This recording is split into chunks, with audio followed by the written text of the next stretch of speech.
Selamat datang kembali Bapak Ibu pengguna Srikandi di mana saja berada, semoga tetap semangat dan terus berkembang dalam memberikan pelayanan yang baik. Dalam mengelola naskah dinas menggunakan aplikasi Srikandi, pasti Bapak Ibu sering kebingungan dalam memilih jenis kode klasifikasi arsip. Nah, bagaimana memilih kode klasifikasi arsip yang tepat, misalnya surat perintah dinas atau surat tugas? Apakah harus memilih kode 000.1.2.3 tentang perjalanan dinas pegawai? Ataukah memilih kode surat perintah dengan kode 100.3.5.2 ataukah surat perintah pada kode 800.1.11.1? Untuk lebih jelasnya, kita serahkan ke ahlinya yang berbicara. Saya akan memberi contoh tentang surat perintah. Nah, ini agak lumayan sedikit rumit ya, Bapak Ibu ya. Jadi untuk kode keyword surat perintah, Bapak Ibu ketika memilih surat perintah, sebelumnya kan Bapak Ibu tanya, undangan sudah tidak ada lagi, tapi kok ini surat perintah masih ada ya. Jadi surat perintah ini ada pada muncul pada dua kode, yaitu ada kode pada bagian hukum, pada subfungsi hukum. Nah, ini Bapak Ibu lihat di 100.3.5 ya. 100.3.5 ini ada surat perintah, ini ada surat perintah gubernur, bupati, wali kota, dan surat perintah setempat eselon 2. Biasanya dalam bagian hukum ini apabila memberikan surat perintah, jadi ini adalah surat perintah yang dikeluarkan oleh bagian hukum. Biasanya sederhananya seperti itu ya Bapak Ibu ya. Subprimernya ada pada 100 pemerintahan, subprimernya adalah 100.3 hukum, sekundernya adalah 100.3.5 yaitu surat perintah, dan tersiernya adalah 100.3.5.1. Nah, yang dimaksud pada surat perintah yang menggunakan kode 100.3.5 itu adalah rekaman kegiatan yang terkait dengan kegiatan fasilitasi penyediaan surat perintah sesuai dengan fungsi hukum. Nah, ini nanti berbeda dengan itu surat perintah kegiatan perintah yang Bapak Ibu perlu. Ini jadi kalau bagian hukum membuat surat perintah, biasanya surat perintah gubernur, surat perintah bupati, surat perintah wali kota, dan surat perintah setingkat eselon 2 ini menggunakan nomor kode klasifikasi yang ini 100.3.5. Beda lagi apabila misalkan bagian kepegawaian yang akan membuat surat perintah ya. Jadi surat perintah yang ada di kepegawaian itu ada di kode 800.1.11.1. Ketika bagian kepegawaian mau membuat surat perintah, maka kodenya menggunakan 800.11.1. Tidak boleh menggunakan kode milik bagian hukum tadi, ya, tidak boleh. Ya, ini adalah surat perintah yang dikeluarkan secara sederhana dikeluarkan oleh bagian kepegawaian. Ya, ini kalau sederhananya bisa saya ceritakan definisi operasionalnya adalah rekaman kegiatan terkait dengan fasilitasi penyediaan surat perintah yang berkaitan dengan kegiatan kepegawaian. Contohnya seperti surat perintah mengikuti pendidikan pelatihan, surat perintah mengikuti tes kesehatan, surat perintah mengikuti asesmen tes, surat perintah menjadi panitia ujian CPNS, dan sebagainya. Jadi ketika ada bagian kepegawaian memberikan surat perintah, kodenya menggunakan 800.1.11.1. Jadi dia digunakan oleh bagian kepegawaian. Tidak boleh menggunakan kode yang 100 tadi ya. Saya ulangi berkali-kali Bapak Ibu ya. Nah, ini di sini disebutkan surat perintah juga ada di fungsi hukum dan kegiatan karantina ikan. Selain kategori tersebut, surat perintah melekat pada fungsi kegiatan masing-masing.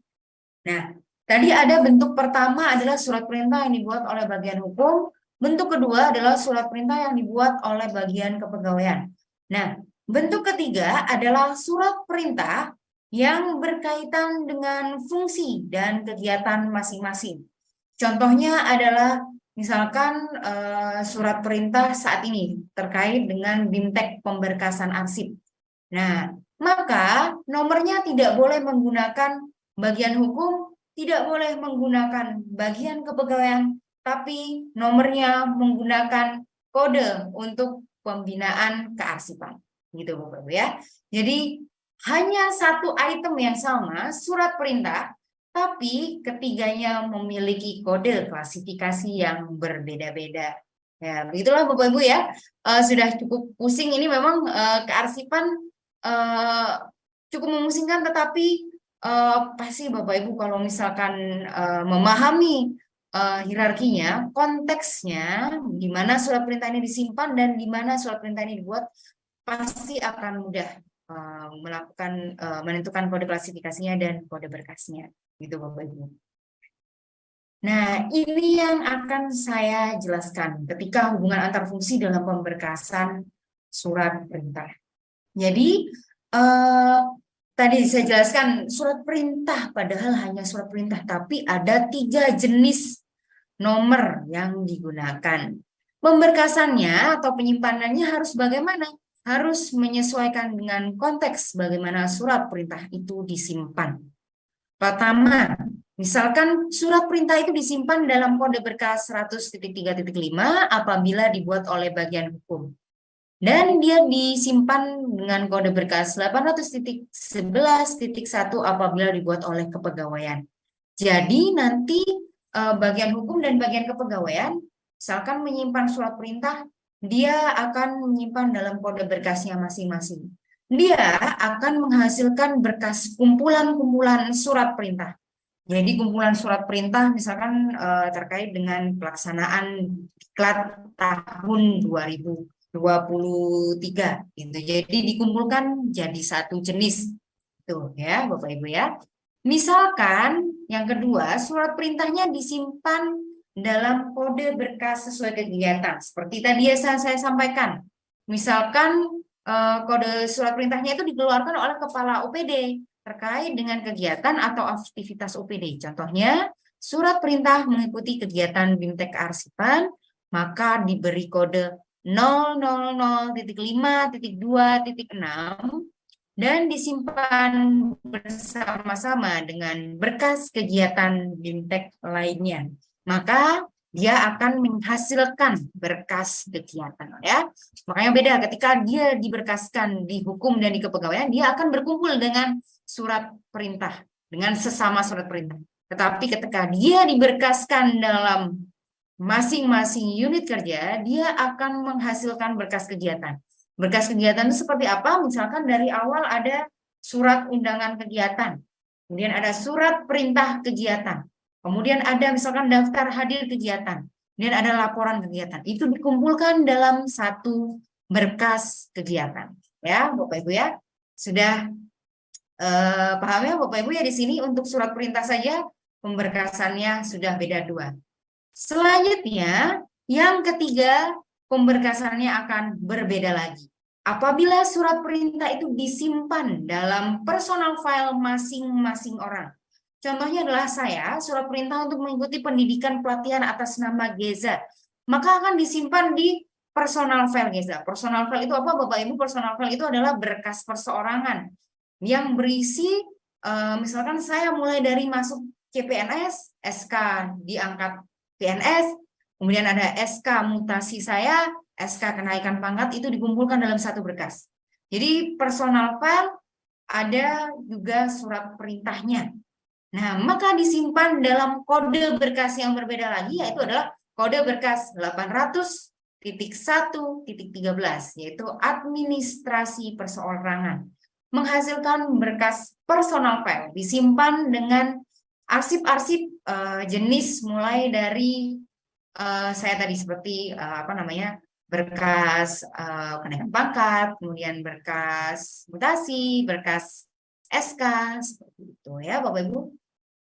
Ada 3 jenis pemberkasan. Dari tadi penciptaan sudah ada 3 nomornya yang berbeda, pemberkasannya juga ada 3 yang berbeda. Seperti itu ya Bapak Ibu, disesuaikan dengan konteksnya disimpan di apa. Mungkin Bapak Ibu banyak yang berkomen, berarti nanti boros, nanti foldernya disimpan sendiri-sendiri. Tentu iya Bapak Ibu, kalau bisa disampaikan ini karena berkaitan dengan arsip yang harus tercipta secara utuh. Utuh itu memberkas mulai dari awal kronologis. Jadi walaupun dia disimpan membutuhkan banyak folder, itu adalah konsekuensinya karena memang pengelolaan arsip itu kalau tidak dilakukan sesuai dengan konteksnya seperti ini. Misalkan tadi Bapak Ibu, pukul apa saja, surat perintah kumpulkan jadi satu. Misalkan di situ ada surat perintah gubernur, Bapak Ibu tidak bisa musnahkan karena dia adalah retensinya adalah permanen, keterangan retensinya adalah permanen. Jadi takutnya